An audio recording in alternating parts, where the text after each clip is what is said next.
Guster with us here, live in the Bing Lounge. Gentlemen, first of all, welcome back to Portland. We've got the start of the Wintry tour, right? Is that what's going on right now? Is that the official name of the tour? I guess I think that's what you've done. You've dubbed it as. But so Seattle last night. We've got you the Crystal Ballroom tonight, and let's talk albums. The new one, Easy Wonderful, right? Easy dot wonderful, Easy period wonderful. That was. But it's floating dot in between, not a low dot, like a mid-level dot. I'm learning. It's all graphics, man. It's all graphics with me. So the last one, Ganging Up, and then this one, 4 years. Is that because an album is harder to make, or that kids are easier to make? Kids are pretty easy for us to make, apparently. Watch out, front row. You know what I mean? Change the name to Johnny Appleseed.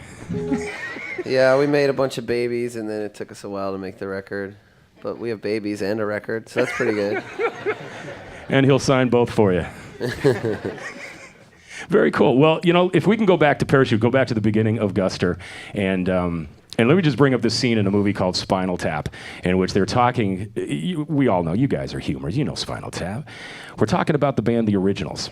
And there was another band called The Originals, and so they had to change their name to the New Originals. Is this kind of how Guster came about?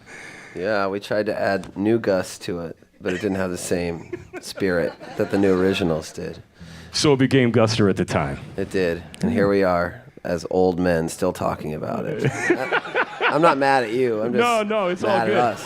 When I found that out, man, I just went right back to Nigel and Derek. I know, it was the other, because it loses meaning, you know what I mean? It's just your band that you're in. And then the other day I had an epiphany on me. The name of our band is Guster. That's so stupid. Because it's kind of a stupid name if you think about it, but there's nothing we can do. So here we are. Just got to ride it out, you know what I mean? That's fine. I had so many different ways I wanted to go with the interview, but after checking out your website, one thing that really struck me is you guys got to meet like the admiral of yacht rock. You did something with Daryl Hall, right? I guess that's right. I guess he is like sort of the chief. I mean, like Michael McDonald is probably more like sure. Maybe he's the general. Yeah, we definitely met Daryl Hall, and I got drunk and I asked him a bunch of questions about what it was like to be famous. I think he liked it. How did that come up? I mean, how does Daryl's people give you a call and say, come on out and eat some food with us? Kind of. He has a show that's on the internet, and now it's on cable. It's called Live from Daryl's House, and people go to his house and play songs and then get drunk and ask him questions about what it was like to be famous. So we were show number 38, so there's 37 other things that happened before us. That's cool. It was pretty great.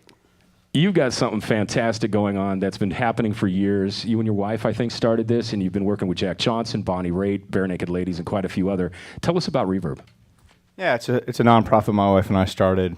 That basically was born out of just feeling badly about living one way at home and feeling completely different out on the road with all the trash that's left behind, and running a tour bus that guzzles gas, and just trying to figure out ways of limiting our impact environmentally on tour. Then also seeing the opportunity to actually change the hearts and minds of fans too.